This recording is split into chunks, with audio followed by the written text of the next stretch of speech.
Welcome to the IxD series Single Plus Condiment Dispenser, How to Assemble Video. Unbox all components. For the direct pour model, pre-wash the bin, lid, and dispensing cap. Find an ideal location for the dispenser head on the counter and drill a 1 1/2 inch diameter hole. Remove the red plug from the tube and the locking ring from the dispenser head. Guide the tube, the 6-foot USB-C cable, and the 3-foot USB cable through the hole and position the dispense head on the counter. Under the counter, slide the locking ring over the tube and cables and screw it onto the dispensing head threads, making sure the flat surface of the ring is facing the countertop. There should be no resistance when turning the locking ring. If there is, stop and reposition the ring. Attach the drip tray if included.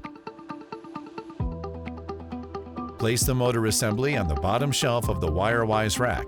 Plug the 6-foot USB-C cable from the dispensing head into the back of the motor assembly.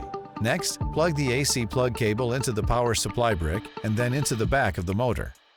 The AC cord must be plugged into the unit first before plugging into an outlet. Reposition the rack so it faces you. Place a turnkey clamp over the tube from the dispenser head and push the tube onto the out port of the pump. Tighten the clamp. Place a turnkey clamp over the short tube and push the tube onto the in port of the pump. Tighten the clamp. On the other end of the short tube, place a turnkey clamp over the tube and insert the hose barb. Tighten the clamp. For the pouch model, snap the dispensing cap into the hose barb connector.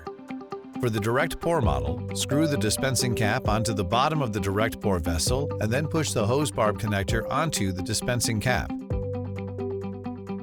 Any questions? Please contact the server customer care team.